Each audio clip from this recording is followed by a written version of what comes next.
श्री शिवाय नमस्तुभ्याम, हर हर महादेव, जय महाकाल, जय माता रानी। कैसे हैं आप सभी लोग। देखिए आज का जो ये वीडियो है ना, आप सभी लोगों के लिए बहुत ही ज्यादा खास और विशेष होने वाला है। आप सभी को पता है चैत्र नवरात्र के बहुत प्यारे से और पावन से दिन चल रहे हैं, और अगर आपकी कोई मनोकामना पूरी नहीं हो रही, कोई विशेष मनोकामना, कोई हृदय की बात बाबा नहीं सुन रहे हैं, कोई कार्य है सालों से अटका हुआ है, चाहे वो आपके परिवार में किसी भी व्यक्ति का क्यों ना हो, एक बार इस वाले उपाय को कीजिएगा। हथेली में जल को लेकर के शिवलिंग पर छोड़ देना है। कल का जो दिन है वो बहुत ही विशेष दिन है।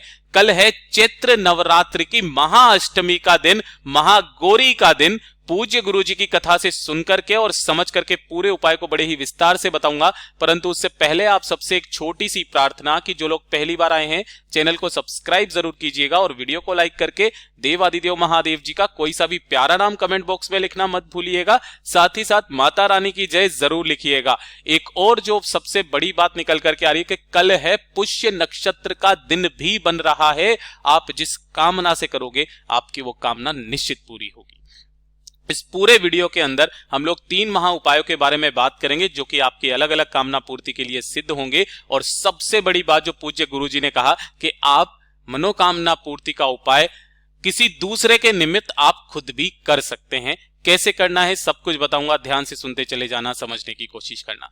सबसे पहले बात करते हैं पहले वाले उपाय की। देखिए पहला वाला उपाय किन लोगों को करना है, जो हथेली में जल वाला उपाय है ना।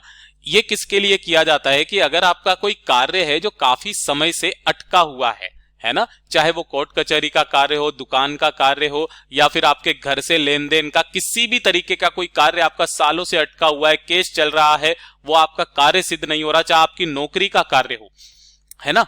तो इस वाले उपाय के लिए जैसे कि काफी बार माताएं बहनें भी परेशान रहती है कि उनके बच्चे का कोई कार्य अटका हुआ है, पूरा नहीं हो रहा है, काफी ज्यादा परेशान रहती है ना। तो एक मां भी अपने बच्चे की कार्य सिद्धि के लिए इस उपाय को कर सकती हैं। आप जिस कार्य सिद्धि के लिए इस उपाय को करेंगे ना, वो कार्य आपका परिपूर्ण होगा ही होगा। कल के दिन इस वाले उपाय को करना मत भूलिएगा, ठीक है। किस तरीके से करना है ध्यान से सुनिएगा। एक मां भी अपने बच्चे के निमित्त इस उपाय को कर सकती है। सबसे पहले आपको 1 लोटा शुद्ध जल अपने घर का लेना है, और अगर आप अपने कार्य के लिए कर रहे हो तो भी आप कर सकते हो। 1 लोटा शुद्ध जल अपने घर का लेना। साथ ही साथ आपको लेना होगा 1 चावल का दाना। जो चावल का दाना आप लोगे ना, ध्यान रखना वो अक्षत होना चाहिए। मैं हमेशा जोर करके बता देता हूं, अक्षत पूर्ण होना चाहिए, खंडित नहीं होना चाहिए। और साथ ही साथ आपको लेना होगा 1 लाल फूल। कोशिश करना कि इस तरीके से गुड़हल का लाल फूल मिल जाए तो बहुत अच्छी बात है, वरना आप कमल का या गुलाब का भी फूल ले सकते हैं। पूज्य गुरुजी ने कहा कि ये जो गुड़हल का फूल है ना, माता रानी को बहुत ज्यादा पसंद है, और नवरात्रि के दिनों में इस फूल का बहुत बड़ा महत्व होता है। तो 1 फूल, 1 चावल का दाना और 1 लोटा शुद्ध जल, इसे लेकर के पहुंच जाना बाबा के मंदिर शिवलिंग के पास में। अब उपाय का एक नियम है इस वाले का। आप जब भी जाएंगे, अगर आप सुबह इस उपाय को कर रहे हैं तो सूर्योदय के 1 घंटे के अंदर अंदर आप ये वाला उपाय करना, वरना आप प्रदोष काल के बाद रात्रि में कभी भी कर सकते हैं, ठीक है ना। कल का दिन अष्टमी का दिन है, बहुत बड़ा दिन है। ध्यान से सुनिएगा। उत्तर दिशा नॉर्थ डायरेक्शन की तरफ मुंह करके खड़े हो जाना। जो पूजा पाठ अर्चना करनी है वो पहले कर लेना। अब आपको क्या करना है, जो आपका दाहिना हाथ है ना, उस दाहिने हाथ के अंदर आपने जो 1 फूल लिया है उस 1 फूल को रखना।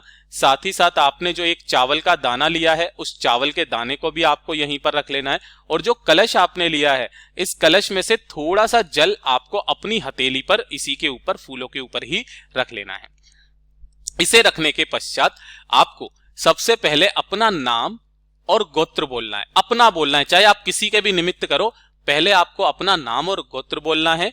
उसके बाद में आप जिस तिथि को कर रहे हो, जैसे कि चैत्र नवरात्रि की अष्टमी तिथि या नवमी तिथि है ना, जिस तिथि को कर रहे हो उस तिथि को बोलना है, वार को बोलना है, ठीक है। और उसके पश्चात अपना जो एड्रेस होता है ना, अब इसका भी मैं आपको बता देता हूं। एड्रेस का भी मतलब क्या है कि जब भी आप घर पर कोई पूजन पाठ वगैरह होता है तब आप संकल्प लेते हो, तब भी संकल्प इसी तरीके से लिया जाता है ना।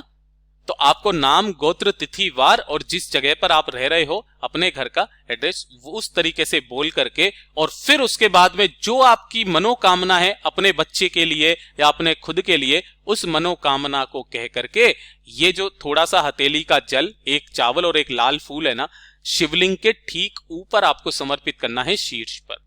शीर्ष पर समर्पित कर देने के पश्चात बाबा से विनती करना, कामना करना, और कामना करके जो बाकी का जल है ना वो बाबा की शिवलिंग पर एज इट इज समर्पित कर देना एक धारी से ओम नमः शिवाय, श्री शिवाय नमस्तुभ्यम पंचाक्षरी मंत्र या षडाक्षरी मंत्र का स्मरण करते हुए। हो सके तो थोड़ा सा जल जो जलाधारी से बह करके नीचे की तरफ में गिरेगा उसे रोकना, दोनों नैनों पर लगा करके आचमन कर लीजिएगा।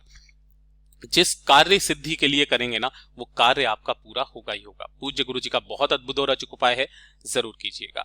बात कर लेते हैं दूसरे वाले उपाय की, और ये दूसरा वाला उपाय मैंने आपको पहले भी बता दिया था, मैं फिर से कह रहा हूं। कल है महाअष्टमी का दिन, पुष्य नक्षत्र भी बन रहा है, इस वाले उपाय को करना मत भूलिएगा। अगर आपकी कोई विशेष मनोकामना है, किसी भी तरीके की विशेष मनोकामना, हृदय की बात, आपकी कोई इच्छा है जिसकी आप परिपूर्ति करना चाहते हैं, तो शिव शक्ति वाला उपाय करना बिल्कुल मत भूलिएगा। आपको क्या करना है, एक दीपक लेना है। ये जो दीपक आप तैयार करोगे, किसका करोगे, आटे का दीपक, ये चीज ध्यान रखना है ना। कोशिश करना आटे का मिल जाए, चाहे गेहूं का चाहे जौ का आटा। अगर नहीं बना पाते हो आप मिट्टी का भी ले लो। वैसे पूज्य गुरुजी ने आटे के दीपक का कहा था जिसके आपके घर में रोटियां बनती है, ठीक है ना। तो आपको आटे का दीपक लेना है और इसके अंदर आपको 2 बाती लगानी है ना। 2 लंबी बाती होनी चाहिए, कुछ इस तरीके से। बस क्रम थोड़ा सा ये रहेगा कि जब आप इस दोनों की दोनों बातियों को यहां पर लंबी बातियां लगाएंगे ना 2, तो उन दोनों का आपको मुख जोड़ देना है। किस तरीके से, मैं आपको दिखा देता हूं। कुछ इस तरीके से आप यहां पर देख पा रहे हो कि किस तरीके से यहां पर इन दोनों की दोनों बातियों का मुख जोड़ा हुआ है। दोनों बातियों का मुख जब आप जोड़ेंगे शिव शक्ति का स्मरण करेंगे। अभी आपको यह दीपक प्रज्वलित नहीं करना है, इसके अंदर आपको गाय का घी डालना है। केवल और केवल एक दीपक तैयार करना है 2 लंबी बातियों का, और 1 लोटा शुद्ध जल, है ना। इन दोनों को लेकर के पहुंचना बाबा के मंदिर शिवलिंग के पास। अभी प्रज्वलित नहीं करना है, ध्यान रखना। उत्तर दिशा, नॉर्थ डायरेक्शन की तरफ मुंह करके हम लोग खड़े हो जाएंगे।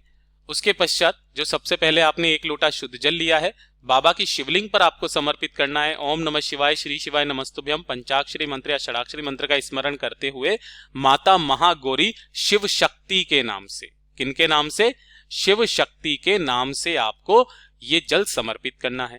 समर्पित करने के पश्चात जो आपने यहां पर एक दीपक लिया है ना, बाबा से विनती करके, कामना करके, और फिर जब आप मंदिर से बाहर निकलेंगे तो शिवालय की चौखट पड़ेगी।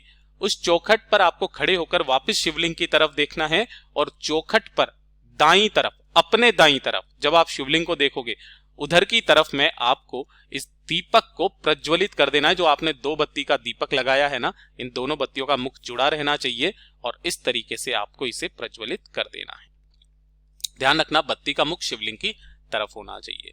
अपनी कामना वहीं खड़े होकर के बाबा की शिवलिंग देखते हुए नमन करना, कामना करना, और वापस घर की तरफ चले आ जाना। शिव महापुराण का वाक्य है, चाहे कितनी भी बड़ी मनोकामना क्यों ना हो, पूरी होगी होगी। पूज्य गुरु जी का बहुत अद्भुत और अचूक उपाय है, जरूर कीजिएगा।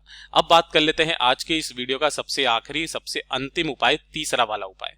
तीसरा उपाय कि अगर आपके परिवार में लड़ाई झगड़े बहुत ज्यादा होते हैं, है ना, क्लेश बहुत ज्यादा होते हैं, छोटी छोटी सी बातों पर ही आपके घर में क्लेश होना शुरू हो जाता है, धन की आवक आपके घर में रुक गई है, किसी की उन्नति नहीं हो रही है परिवार में, कोई प्रगति नहीं कर रहा है, जैसे हो बिल्कुल वैसे के वैसे ही हो, है ना। परिवार के लोगों के दिमाग सही नहीं रहते हैं, कोई ना कोई ऐसा लगता है ना कि जैसे कि नकारात्मकता छा जाती है आपके घर में, ठीक है ना।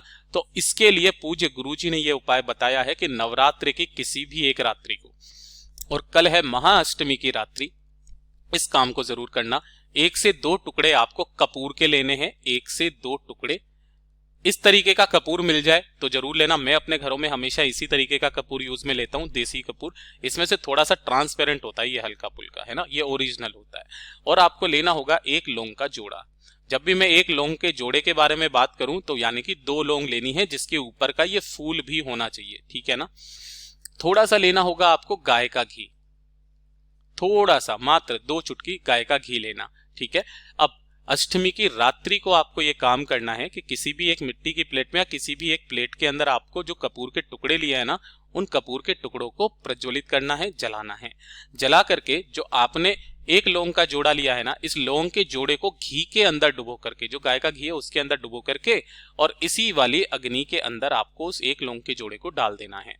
अब जो इसका ये जो धुआं निकलेगा, इस धुएं को आपको अपने पूरे घर में जितने भी कमरे हैं, किचन है, केवल बाथरूम शौचालय को छोड़ करके पूरे के पूरे घर में आपको इसे क्या करना है, इसके धुएं को फिरा देना है। ओम नमः शिवाय मंत्र का स्मरण करते हुए, माता महागौरी जगदम्बा का स्मरण करते हुए जब पूरे घर में घूम जाओ, अंततः जाकर के घर के बाहर ला करके उस प्लेट को रख देना। बिल्कुल यहां पर नहीं, अंदर की तरफ, इस मेन गेट के अंदर की तरफ कहीं पर भी आप रख देना, ठीक है ना, जब तक कि वो ठंडा ना हो जाए। आपके घर की जितनी भी नकारात्मकता होगी ना, वो सारी दूर हो जाएगी। पूज्य गुरु जी के ये सभी उपाय बहुत ही ज्यादा खास और अद्भुत है, जरूर कीजिएगा। वीडियो पसंद आए तो लाइक जरूर करना, साथ ही साथ चैनल को सब्सक्राइब जरूर कीजिएगा। मैं आपसे मिलता हूं अगली वीडियो में, तब तक के लिए ओम नमः शिवाय, हर हर महादेव, जय महाकाल, जय शिव शंकर।